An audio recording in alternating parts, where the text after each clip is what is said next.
Барлықтарыңызға сәлем. Кеште шамалы кеште болса да прогноз айтып жатырмын. Бүгінгі күнге болжам, бүгін 19-ы, бүгінгі күнде өте агрессивный күн. Эмоциямызды абайлаймыз, заңмен проблема болуы мүмкін. Эмоцияның арқасында, сондай агрессияның арқасында, сондықтан өз-өзімізді ұстаймыз сөзбен, іспен. Бірақ білім алуға өте жақсы күн. Бүгінгі күнде небесная благодать бар, бірақ заңға қатысты абайлау керек. Адамдар өзін сондай бір жалғызсырау де мүмкін, бірақ күннің арты, күннің соңы өте жақсы, той, қуаныш болады дейді.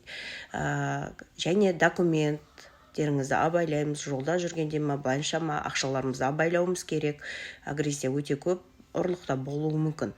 Шаш қайдыруға өте жақсы күн. Бүгін жол жүруге өте жақсы күн. Және бүгінгі күнде огонь ян белгісі ақша шығаратын күндеріңіз, доңыздарға бүгін стресс күн болуы мүмкін. Және бүгінгі күнде өте жақсы активациялар бар.